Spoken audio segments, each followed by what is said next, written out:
Hello 14.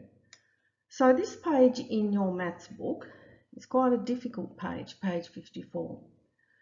So we have to use what we've learnt earlier in this week to solve these problems using a number line. It's an open number line, which means it doesn't start at 0. So we're actually going to work through the first example.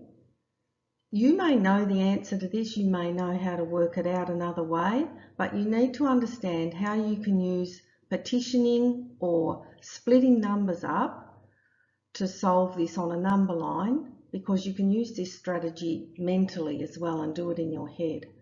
So the clue here is start with the largest number. So that means that we're going to put here 234. It's a bit hard to write with this.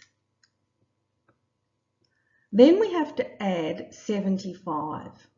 So think about how we can split that number to make it easier. So I'm thinking 75, you know what, I'm going to add 50 first. So I'll draw a line, and it might help you to write here plus 50. And then I'm going to count up in tens to get that 50. So 234, 244, 54, 64, 74, 84. So this number here is going to be 284. Now I've only added 50. So I've got 25 to go, so I'm going to add another 20. And it probably helps to write that there, plus 20. So let's count on 20. 284, 294, 304. So that's 304 there. And see how I've made this jump smaller than this one, because this one represents 50, this one only represents 20. So I've got 50 plus 20, 70. I've got another 5 to go. So I can write plus 5. That just helps me keep track of how much I've added. 304 plus 5 is 309.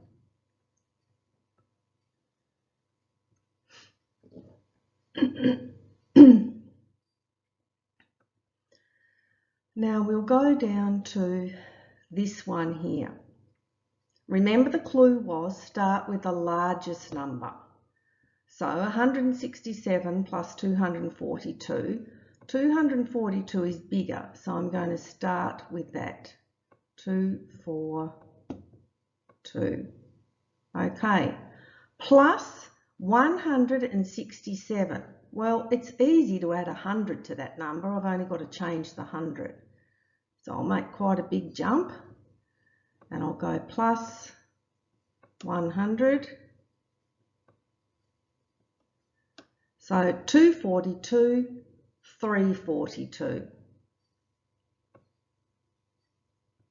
And my pen for my Surface Pro is not working, so I have to use my mouse, which makes it a bit hard. Okay, so we've added 100, we've got 67 to go. So what can we break 67 up into? I think I might go with 50. So I'll make that a bit smaller because I'm only adding 50. So plus 50.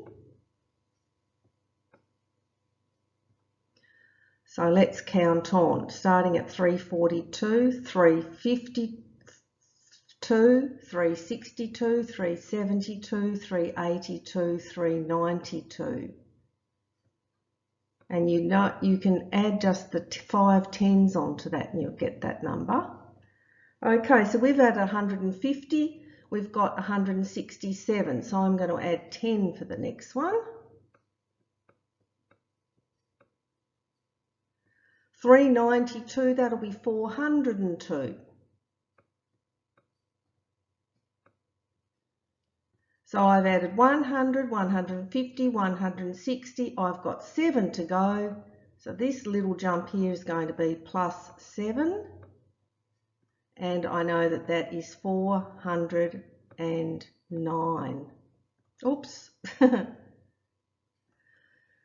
Now we can also use this method to solve subtraction problems. But because subtraction means you end up with a smaller number, we have to start up this end. So I'll just change the colour. We'll go green this time. Oops.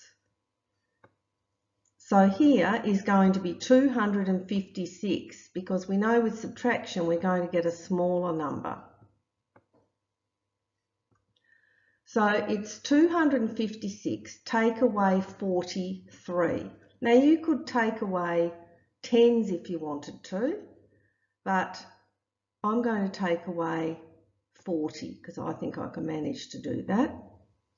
So that will be minus 40. It's probably easier if you keep a record of the numbers on one side and draw the numbers on the other side. So let's count back to 46, to 36, to 26, to 16. So this here is going to be 216. So we've counted back 40, we've got 3 to go, so that's a little jump, and that's going to be 213.